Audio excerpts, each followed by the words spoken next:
טוב, ערב טוב לכולם. אנחנו בסייעתא דשמיא נמצאים בשיעור השבועי שלנו בענייני פרשת השבוע, והשבת אנחנו קוראים את הפרשה השביעית בספר דברים, פרשת כי תבוא.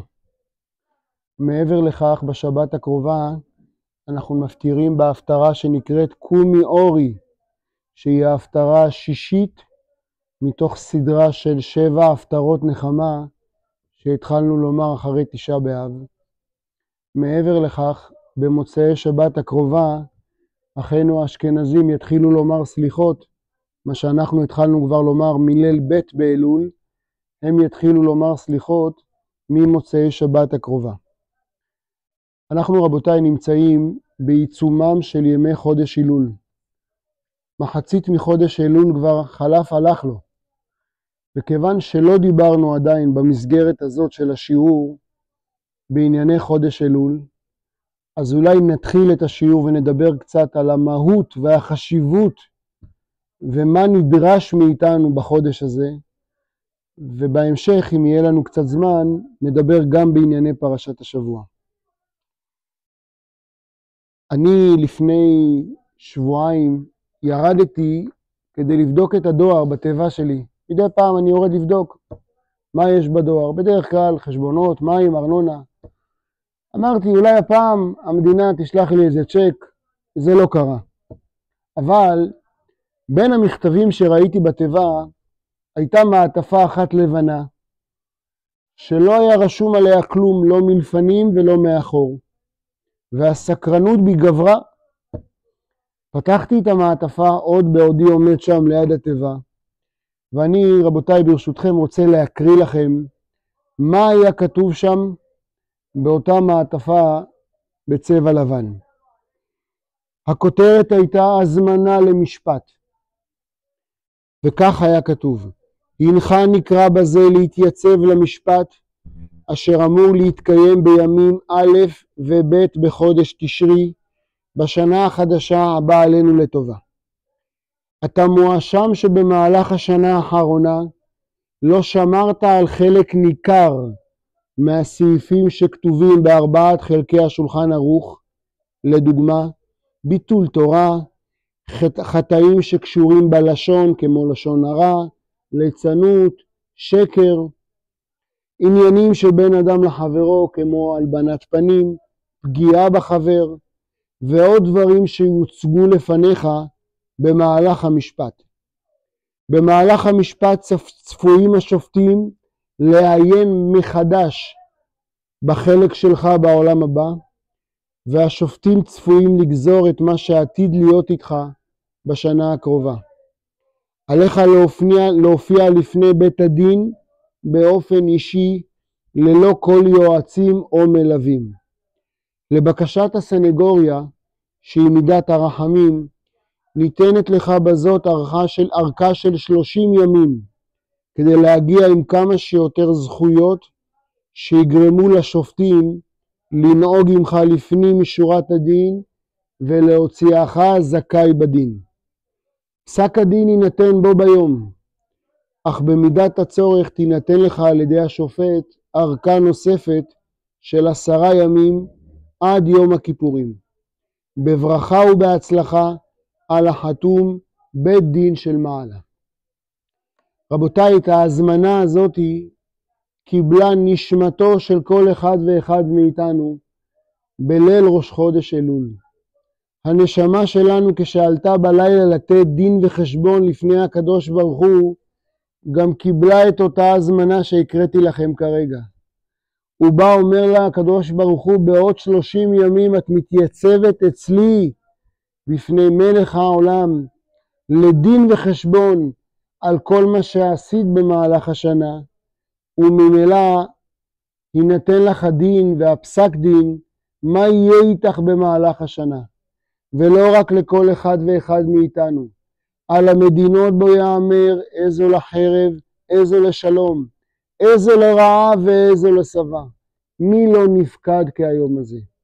ורבותיי, זה לא בית דין של מטה, זה לא בפני בית דין של שופטים בשר ודם, זה לפני מלך מלכי המלכים שעליו נאמר אל אמונה ואין עוול, צדיק וישר הוא. יש גמרא מאוד מפורסמת במסכת ברכות בדף כוח, דף כ"ח. אני רוצה להקריא לכם ברשותכם את לשונה של הגמרא הקדושה. והגמרא מספרת, כשחלה רבי יוחנן בן זכאי, היה נוטה למות בין חיים למוות על ערש דווי, נכנסו תלמידיו כדי לבקר אותו, להיפרד ממנו. כיוון שראה אותם רבי יוחנן בן זכאי, התחיל לבכות. אמרו לו תלמידיו לרבי יוחנן, רבנו, נר ישראל עמוד הימיני, פטיש החזק, כלומר גדול העולם, מפני מה אתה בוכה? אתה בוכה? אמר להם רבי יוחנן בן זכאי, אגיד לכם למה אני בוכה. אילו לפני מלך בשר ודם היו מוליכים אותי, שהיום הוא כאן ומחר בקבר, שאם הוא כועס עליי אותו מלך בשר ודם, אין כעסו כעס עולם. ואם אוסרני בבית האסורים, אין איסורו איסור עולם. ואם הוא יגזור עליי מיתה, אין מיתתו מיתת עולם. ואני יכול לפייס אותו בדברים, או אפילו לשחד אותו בממון. ואם בכל זאת הייתי מוזמן לפני משפט, בפני מלך בשר ודם, הייתי ודאי בוכה, הייתי בוודאי מתרגש, הייתי בוודאי דרוך. אבל עכשיו שמוליכים אותי לפני מלך מלכי המלכים הקדוש ברוך הוא, שהוא חי וקיים לעד ולעולמי עולמים, שאם הוא יכעס עליי שם בבית דין של מעלה, כעסו כעס עולם, ואם הוא יאסור אותי, איסורו איסור עולם, ואם הוא ימית אותי, מיתתו מיתת עולם, ואינני יכול לפייסו בדברים, וגם לא לשחדו בממון, ולא עוד, אלא שיש לפניי עכשיו שתי דרכים, אחת של גן עדן ואחת של גיהנום. ואינני יודע, אומר רבי יוחנן בן זכאי, באיזו דרך מוליכים אותה. ואחרי כל מה שאמרתי לכם לא אבכה. רבותיי אחים יקרים, זה אמר רבי יוחנן בן זכאי גדול העולם. ואנחנו כשנעמוד בפני בית דין של מעלה בעוד שבועיים וקצת, מה נענה לפני בית דין של מעלה? ורבותיי, הקדוש ברוך הוא נתן לנו מתנה גדולה. והמתנה הגדולה הזאת מתחלקת בעצם לשתי מתנות. אתם יודעים, פעם, ברוסיה הקומוניסטית, כשאדם היה נתפס, היו תופסים אותו מיד, מביאים אותו לבית משפט, בזריזות עושים לו משפט שדה, ותוך שעות או גלות בסיביר, או עמוד התלייה, מה שנקרא באותו יום חטא, באותו יום גורש מגן עדן. אבל בכל מדינה מתוקנת, אדם שנאשם בעוון משהו, יש לו זמן להיערך, להביא עורך דין טוב, עדי אופי, להתכונן למשפט, זה במדינה מתוקנת. אז החסד הגדול שעושה איתנו הקדוש ברוך הוא מודיע לנו מראש מתי הוא הולך לדון אותנו. ואמר לנו הקדוש ברוך הוא ביום שנברא האדם הראשון ביום א' בתשרי, זה היום הרת עולם, היום יעמיד במשפט כל יצורי עולם. והחסד השני שהקדוש ברוך הוא נתן לנו 30 ימי הכנה. אלו הימים של חודש אלול. ואנחנו נסביר מה נדרש מאיתנו בימים האלו כדי שנעמוד ביום א' וביום ב' בתשרי עם שק שהוא נמצא מלא וגדוש ככל שנוכל בתורה ובמצוות, וממילא לא נתבייש בעומדנו לפני מלך בשר ודם. אספר לכם משל שיהיה אפשר לנו להבין את תפקידו של חודש אלול. מספרים משל על 3 חברים שמגיל מאוד מאוד צעיר גדלו ביחד, חברי ילדות, היו בגן ביחד, בית ספר יסודי ביחד, תיכון ביחד, צבא ביחד, הכל עשו ביחד. יותר מאחים, היו חברים ממש בלב ובנפש. והנה אחד מהם מה3 לימים הלך לפוליטיקה. נבחר בהתחלה להיות חבר כנסת, שר, ואחרי כמה שנים התקדם ונהיה מלך של המדינה. אבל אף על פי שהוא התקדם ועלה למלכות, הוא אף פעם לא שכח את האנשים הפשוטים, אלה שני החברים שלו, שנשארו כפי שהם. היו נפגשים הרבה, המשפחות יושבות ביחד, יושבים, חברים, חברי ילדות. והנה יום אחד, שני החברים האלו הפשוטים, נתפסו בעוון גניבה. ובאותה מדינה היה חוק, מי שנתפס בעוון גניבה, נכנס לקלבוש, ללא אפשרות חנינה, אפילו המלך לא יכול לחון אותם. תפסו אותם, הכניסו אותם לקלבוש מאסר עולם. המלך אחרי כמה ימים שומע שני החברים שלי, אלה חברי הילדות שלי, נתפסו גנבים, נכנסו לקלבוש, גם אם אני רוצה לעזור, אני לא יכול לעזור להם. ובכל זאת הייתה לו איזושהי תוכנית בראש. קרא מיד לעוזר שלו, אמר לו, תשמע, אני רוצה שתארגן לי ביקור בכמה בתי סוהר פה במדינה. אני הרבה זמן לא ביקרתי, אני רוצה לראות מה התנאים, איך האסירים, מה אומרים, מה לא אומרים.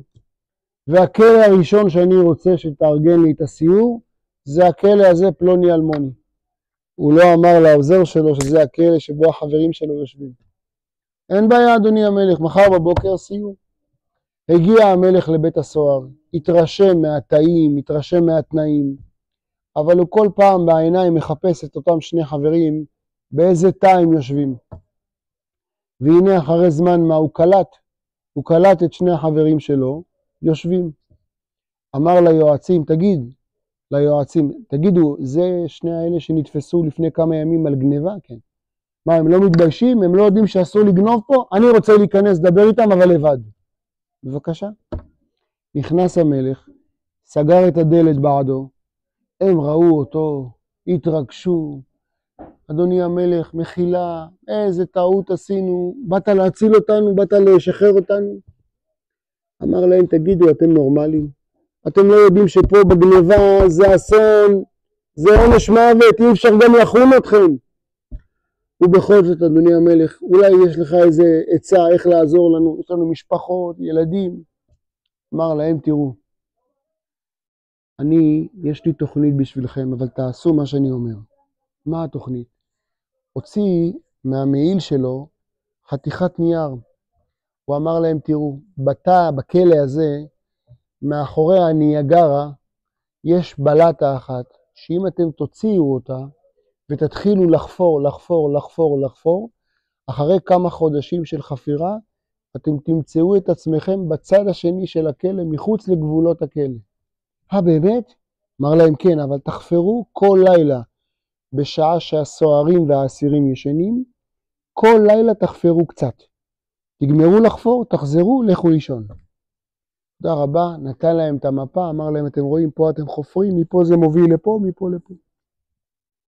באמת, מהלילה שלמחרת, 1 בלילה, 2 בלילה, ראו שכולם הלכו לישון, התחילו לחפור עוד קצת ועוד קצת, לילה אחרי לילה, לילה אחרי לילה. אחרי מספר חודשים, כבר ראו את האור שניכר מהצד השני של הכלא, והחליטו, הלילה הזה אנחנו בורחים מהכלא. השעה הייתה 7-8 בערב. הם תכננו לברוח לקראת 2-3 בלילה. אמר אחד מהשניים לחבר שלו, תשמע, עכשיו רק 8 בערב. אני עייף, ויש לנו עוד לזחול בתוך מה שחפרנו. אני עולה לישון. תעיר אותי לקראת 2-2:30, אני אקום ונברח. אמר לו, תגיד, בעוד כמה שעות אנחנו הולכים לצאת לחופש, לראות את האור. אתה בכלל מסוגל לישון? אמר לו, כן, אני עייף. אמר לו, טוב, אבל תקום כשאני מעיר אותך, טוב? אמר לו, כן. התכסה, הלך לישון. וזה הראשון, לא מסוגל לישון. מסתכל על השעון, מתי כבר אני אברח? מתי אני אהיה חופשי? הגיעה השעה המיועדת. הסתכל אותו אדם, ראה שכולם ישנים, האורות קבועים, שקט דממה בבית הסוהר. הרים את הבלטה והלך להעיר את החבר שלו הישנוני. אמר לו, אבי קום, 2 בלילה. זה פותח ככה את העין, לא הבין איפה הוא נמצא. אומר לו, לאן לקום?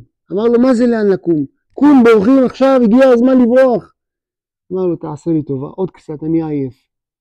כיסה את עצמו בשמיכה, הסתובב לצד השני והמשיך לנחור. זה לא ויתר. אבי קום, אבי, כל מה שחפרנו, קום. כמה שמנסה להעיר אותו, אני עייף, אני עייף. אמר לו, תשמע, פעם אחרונה אני מעיר אותך.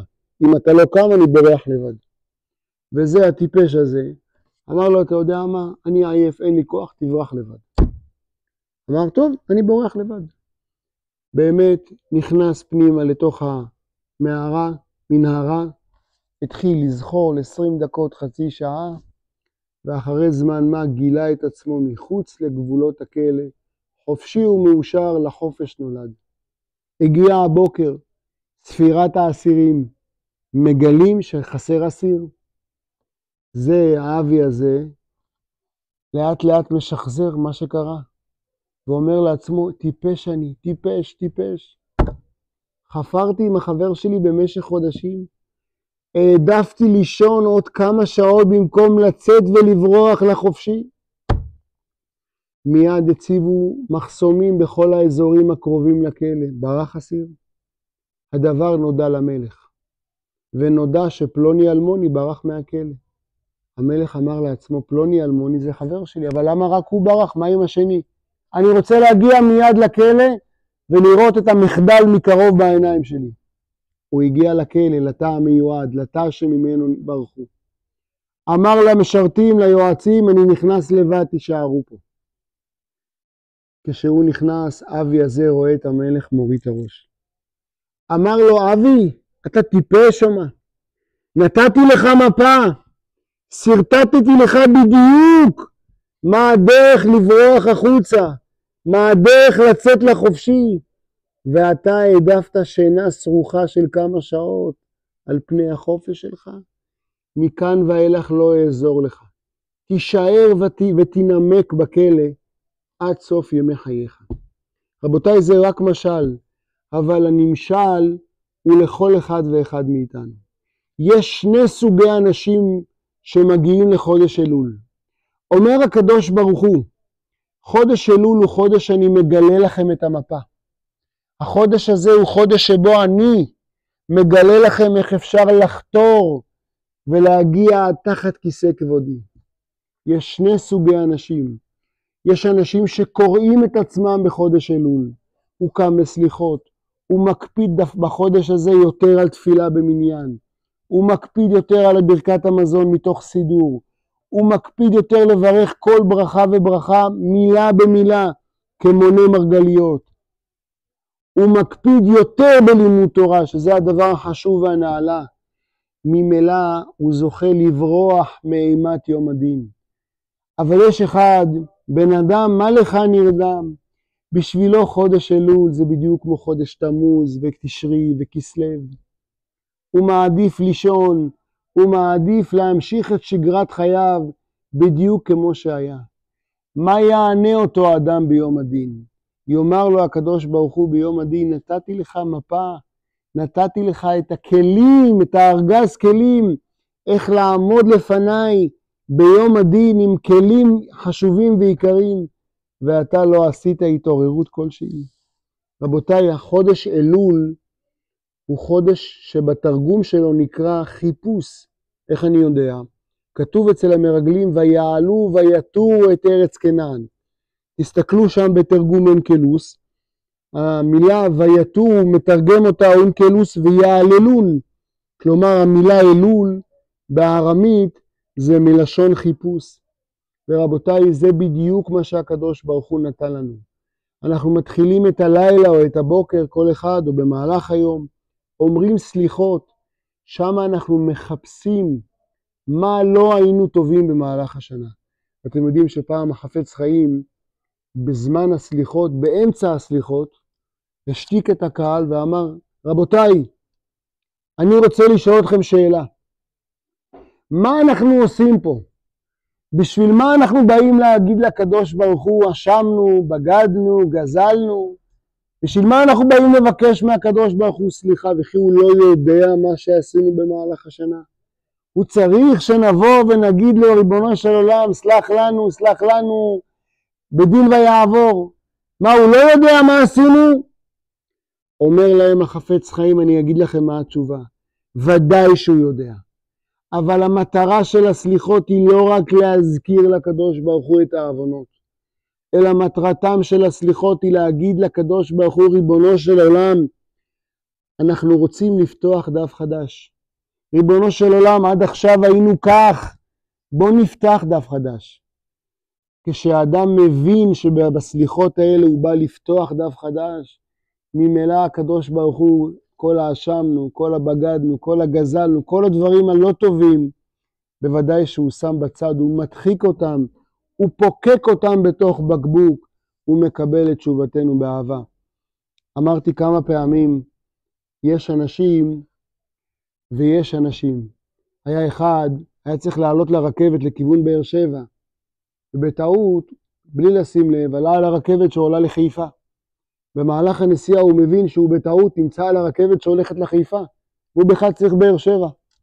מה עושה אדם חכם? בתחנה הקרובה יורד, מחליף רכבות.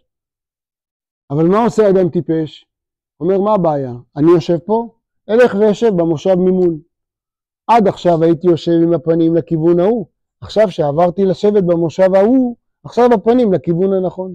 זה בן אדם טיפש. מה זה משנה אם תשנה 4 פעמים את הכיוון, אתה נמצא על אותה רכבת שנוסעת לאותו כיוון.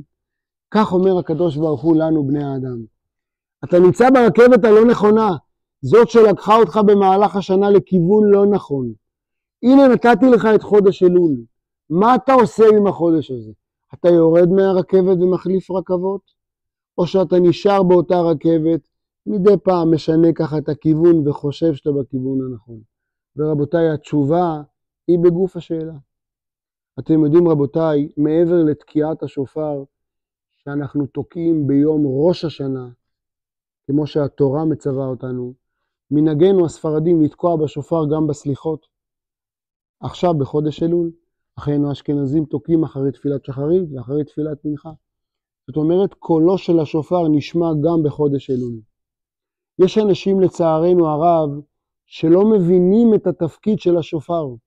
והרי שופר נקרא שופר מלשון שפרו מעשיכם. כמו שהנביא עמוס אומר, היתקע שופר בעיר והעם לא יחרדו. כל המהות של השופר היא כדי שהאדם ישתפר וישנה את מעשיו. אבל יש אנשים שחושבים, אם שמעתי שופר, אני 100%, אני בא ביום הדין, אין לי מה לחשוש.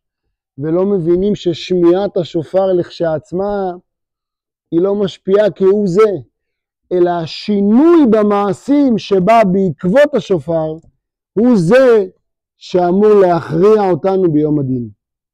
יש משל מאוד מאוד נפלא שרבותינו בעלי המוסר מספרים על שבט אחד באפריקה, אבל שבט פרימיטיבי מאוד מאוד מאוד, מהעולם השלישי מה שנקרא. אצלהם אין מושג של חשמל, אין מושג, הם חיים בצורה פרימיטיבית כמו אז. והנה לימים נודע שם לאחד מאנשי השבט שיש עולם בחוץ, עולם מודרני, עולם טכנולוגי, מתקדם, דברים שהם לא מכירים. הוא אמר באמת? אמרו לו ודאי, מה זה, אתם חיים כמו פרימיטיביים פה. אמר אם כך אני חייב לנסוע להבין מה זה העולם הנאור והמתקדם שכולם. מיד ארגן לעצמו בגדים, הם בשבט הולכים בלי בגדים, רק מכסים את עצמם. קנה בגדים, כרטיס טיסה, והגיע לאיזה מדינה באירופה. קודם כל, לראות את המטוס היה לו דבר מוזר, הוא מקסימום שראה זה נשרים שם בכפר באפריקה. הוא רואה מטוס, מוביל ממקום למקום, הגיע לאותה מדינה, רואה מכוניות, עומד משתומם, בניינים, אומר, ריבון העולמי, מה, יש דבר כזה? בעודו הולך מסתובב כדי להבין את העולם הנאור הזה שהוא נמצא בו. ראה איזה אדם יושב וכותב משהו עם עט. לא הבין מה הוא מחזיק ביד. ניגש אליו, אמר לו, תסלח לי על השאלה המצחיקה. מה זה שאתה אוחז ביד? אמר לו, זה עט. אמר לו, תסלח לי עוד שאלה, מה זה עט? אמר לו, עט תפקידו לכתוב, כדי שלא נשכח דברים שאנחנו רוצים לזכור. אמר לו, ואפשר לקנות כזה עט? אמר לו, כן, ודאי, יש חנות אתה נכנס, ציוד משרדי, קונה עט, קונה מחברת. אומר לעצמו, ריבון העולמים, כשאנחנו רוצים לכתוב, אנחנו לוקחים מקל, כותבים על החול. פה יש לנו עט ונייר. נכנס מיד, קנה איזה בלוק נייר, קנה כמה עטים, אמר החבר'ה בשבט שלי, כשאני אחזור לא יאמינו לי. לכן אני אקנה כדי שיראו ביניהם שאני לא משקר. ממשיך ללכת, והנה התחיל לרדת גשם.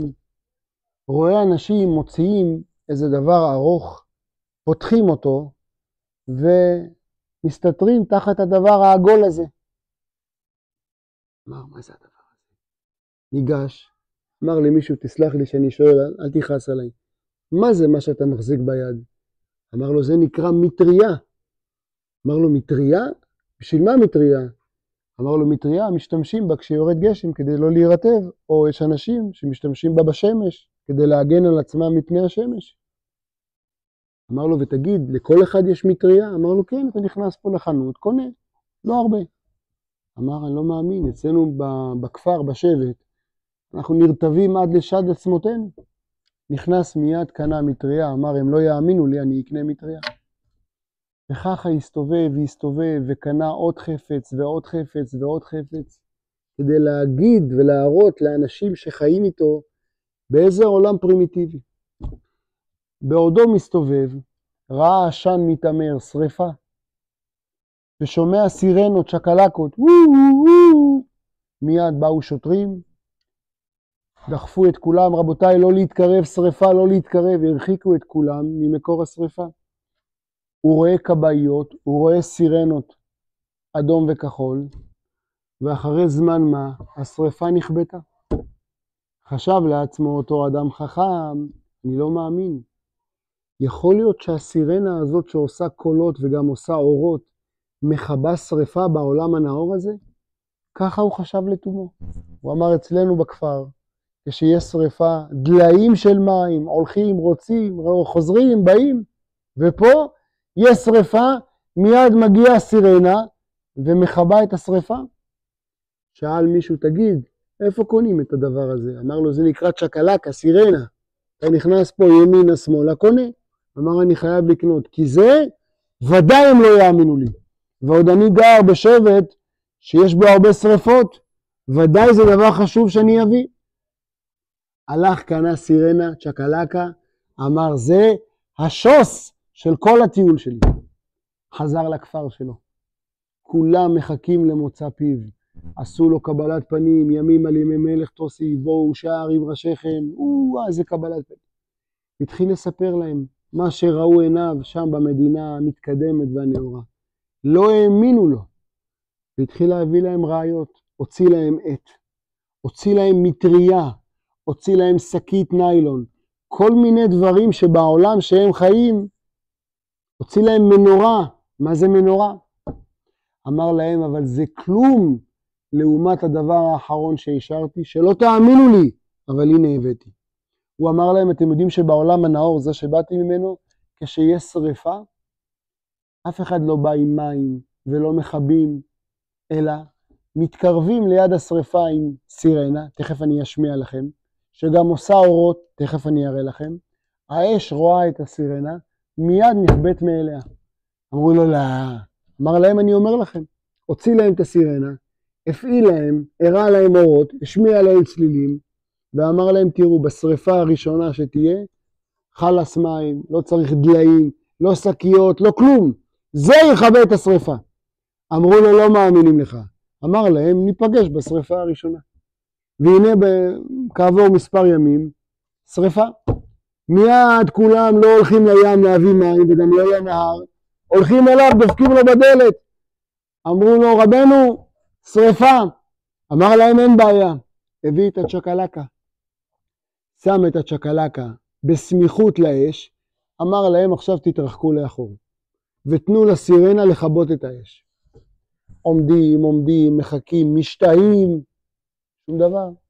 האש לא רק שלא נכבט, עולה ומתגברת. אמר, כנראה צריך להפעיל סירנה יותר חזק, הגביר את העוצמה, אולי צריך אורות יותר חזקים, הגביה את העוצמה, אבל האש עולה ומתפשטת. היה שם אדם אחד מזקני השבט, אמר לו, תגיד, מה אתה עושה? סיפר לו מה שראה שם באותה מדינה. אמר לו, תסלח לי, אבל אתה טיפש ולא חכם.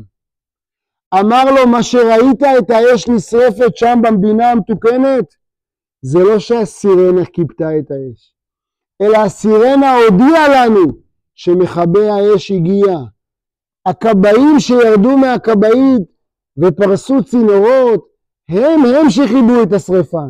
רק הסירנה באה להתריע בפנינו, תתרחקו, פנו דרך, תנו לכבאים לעשות את עבודתם. רבותיי, עד כאן זה המשל, והנמשל ברור מאליו.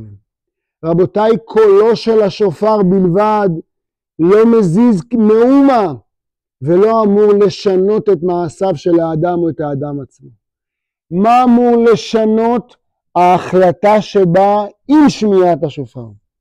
כשאני שומע את השופר, ואני אומר, ריבונו של עולם, אני משתנה, שפרו מעשיכם, היתקע שופר בעיר והעם לא יחרדו, ממילא יש אפקט והשפעה לשופר הזה. אבל שכל השופר נכנס מפה ויוצא מפה, ויש כאלה שמתלהבים, איזה יופי הוא תוקע, שמעת אותו? ויש כאלה גם שעומדים עם השעון לראות כמה זמן הוא עושה את התרועה הגדולה בסוף התפילה, או את התקיעה הגדולה למנהג אחינו האשכנזים. תסתכל, ראית איזה אוויר יש לו בריאות? פספסת את המטרה של השופר. זה לא המהות של השופר. המהות של השופר היא שנשתפר ונשנה את מעשינו. רבותיי, זה תפקידם של הימים האלו. ימים של חודש אלול. תפקידם של הימים שכל אחד ישנה וישתפר וישנה את מעשיו. אומר הקדוש ברוך הוא בימים האלו, שובו אליי ואשובה אליכם.